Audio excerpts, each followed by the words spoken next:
मित्रों नमस्कार। मैं Neeraj Srivastava, advocate, district court Varanasi, UP. मैं आपके बीच BNSS का चैप्टर 19 जो कि CRPC का चैप्टर 18 रहा है, सेशन ट्रायल के बारे में। CRPC में chapter 18, 19, 20, 21 session trial, warrant trial police report से जो इंस्टीट्यूटेड था, अदरवाइज पुलिस रिपोर्ट था, वारंट मजिस्ट्रेट से जो ट्रायल करते थे। इसके बाद चैप्टर 19 के बाद चैप्टर 20 CRPC में था, समन ट्रायल था। फिर चैप्टर 21 में था समरी ट्रायल। उसी तरीके उसी क्रम में यहाँ पर चैप्टर 19 एक चैप्टर जो है सेक्शन आगे चैप्टर बढ़ा हुआ है। चैप्टर 20 BNSS में बढ़ाया, कुछ इसमें चेंजेज आए हुए हैं। थोड़ा सा हम लोग इसका अध्ययन करने का प्रयास करते हैं। इसका सेक्शन जो है BNSS का, जो कि CRPC का 225 से 237 सेशन ट्रायल था, अब इसमें 248 से 260 हो गया है। तो इसका जो 248 BNSS का है, ठीक 225 CRPC जो था कि सेशन ट्रायल में के मुकदमे का संचालन कौन करेगा? लोक अभियोजक द्वारा किया जाएगा। केवल इतना बताता था 225 में सेशन ट्रायल का मुकदमा का संचालन लोक अभियोजक करेगा। 225 में था, अब 248 में आ गया। इसी तरीके से अगला जो था CRPC में 226 था, अब यहाँ 249 BNSS में हो गया। अभियोजन के मामले में कथन का आरंभ स्टार्टिंग जो है ADGC द्वारा किया जाएगा। सरकारी वकील होगा, लोक अभियोजक होगा, वह बताएगा कि किस साक्ष्य से पुलिस जो है इन्वेस्टिगेशन में जो एविडेंस लाई है, कौन सा ऐसा एविडेंस लाई है इससे जो है एक्यूज के ऊपर जो है मुकदमा चलाने का आधार बनता है, और प्रारंभ करने का बेस बताएगा। ये दो सेक्शन जो है 225, 226 जो था, संचालन कौन करेगा? 225 CRPC, और 226 में प्रारंभ करने का वही लोक अभियोजक ADGC के बारे में था। तो CRPC में 225, 226 और इधर BNSS में 248, 249, ठीक वही चीज़ लिखा। फिर BNSS का अगला सेक्शन है इसमें सेक्शन 250, जो कि डिस्चार्ज के बारे में 227 हम लोगों को पढ़ते थे कि डिस्चार्ज जो पिटीशन फाइल होती थी वो जो है 227 CRPC में थी। अब जो है 250 CRPC में पड़ेगी। इसमें एक नई चीज़ ऐड हुई कि 207 CRPC का जो कंप्लायंस होकर के 207 और 208 जो था CRPC में कि जो पुलिस केस डायरी वगैरह आती थी वो पेपर बुलिंग को देने के बाद में 209 CRPC में सेशन ट्रायल के लिए कमिट की जाती थी, यानी कमिटल का सेक्शन 209 में था।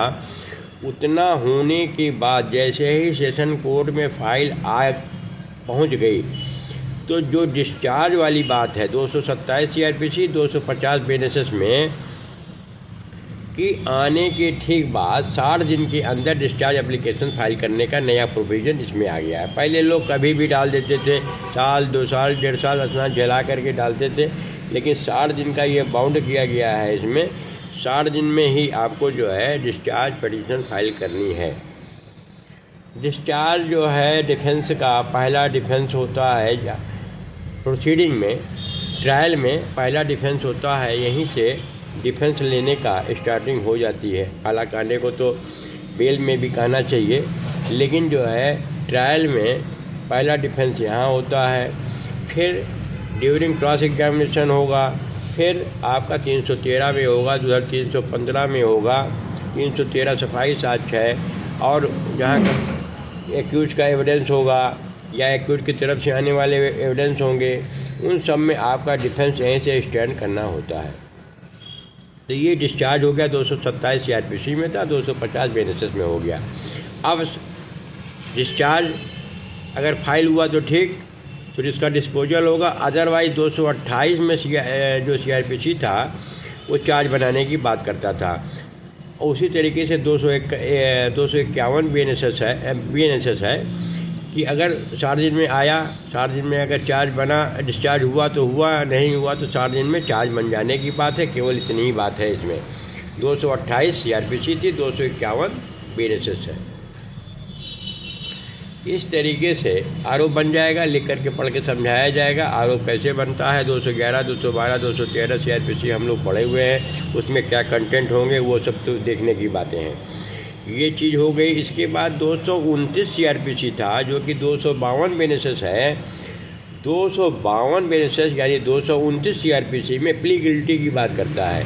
अगर जो है एक्यूज आया, अपनी प्ली गिल्टी कर लेता है और कन्फेशन कर लेता है तो उसे कन्विक्शन कर दिया जाएगा। 229 CRPC था, 252 BNSS हो गया। इसके बाद 230 आता है CRPC का था जो कि 253 BNSS है।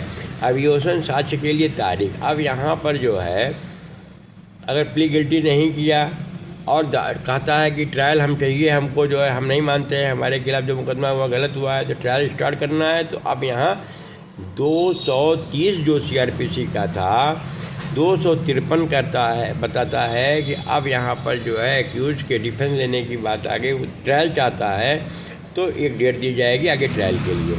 अब इसके बाद अगला सेक्शन था 231 CRPC का जो कि 254 BNSS है।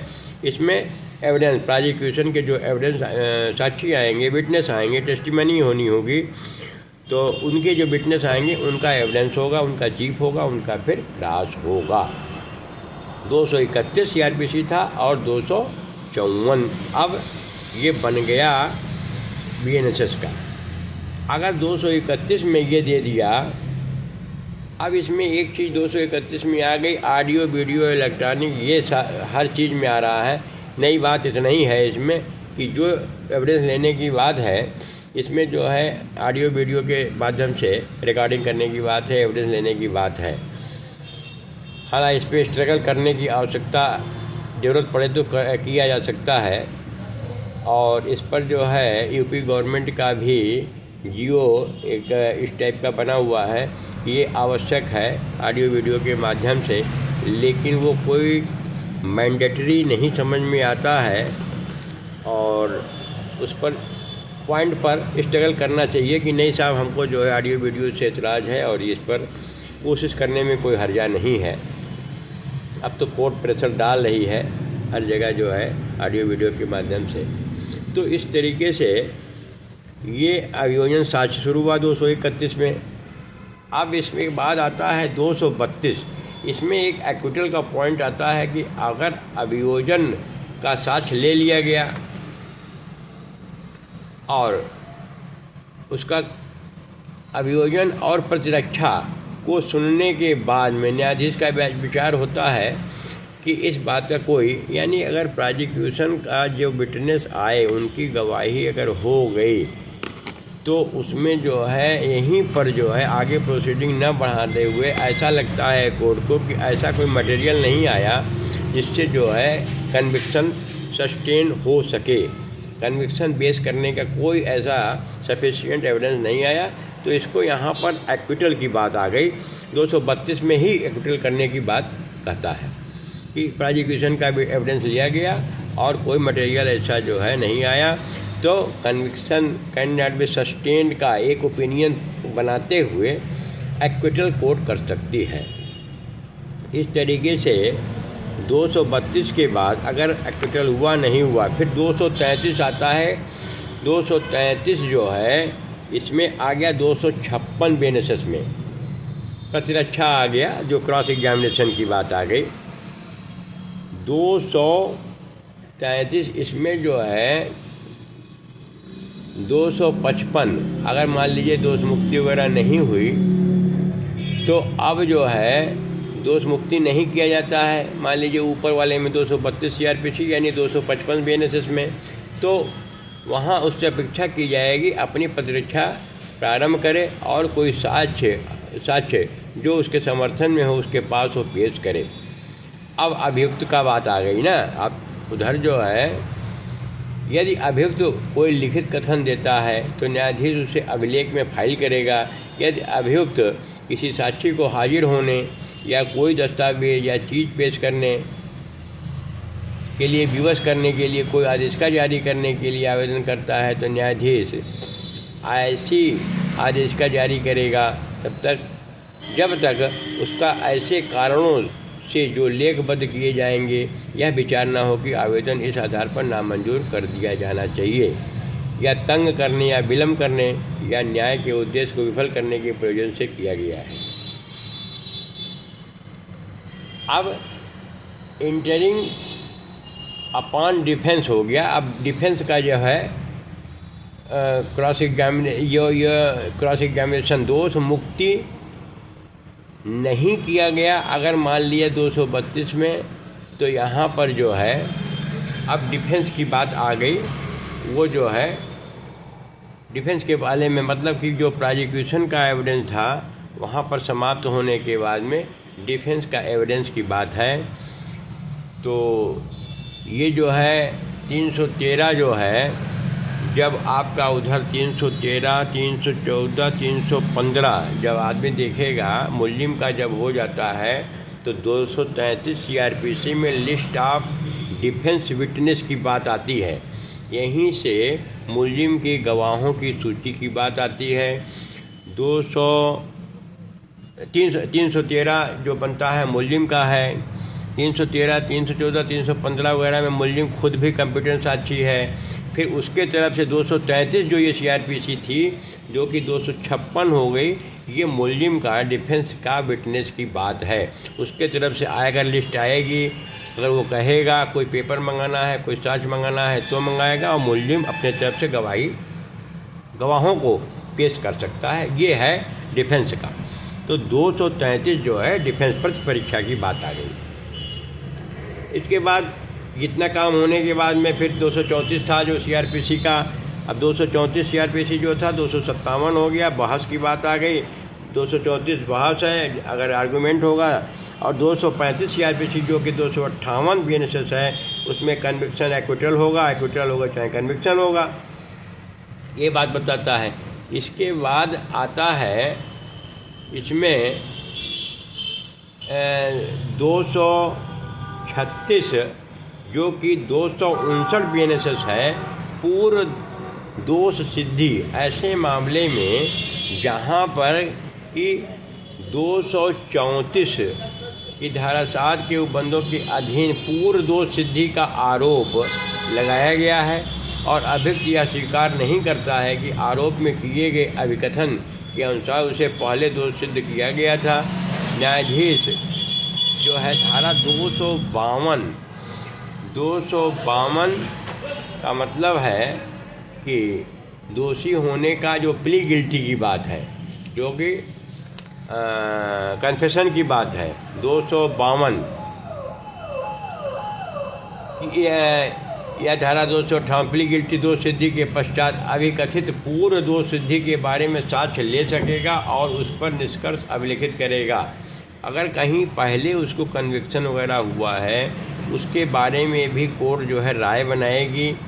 इसके बाद में दोष सिद्धि तब तक ना हो ऐसा आरोप न्यायाधीश द्वारा पढ़कर सुनाया जाएगा, ना अभियुक्त ने उस पर अभिवचन करने को कहा जाए। कहने का मतलब जो पहले उसकी जो कन्विक्शन को सज़ा वगैरह हुई है प्ली गिल्टी वगैरह में, पूर्व दोष सिद्धि वाली बात है। पूर्व दोष सिद्धि का एक ये अलग सेक्शन ही है, उसको कंसीडर करने की सेशन कोर्ट को पावर देता है। इसके ठीक बाद 260 BNSS आता है, 237 है CRPC का। इसमें कि जो कि कॉग्निजेंस वाले चैप्टर में लास्ट में 199 था CRPC का।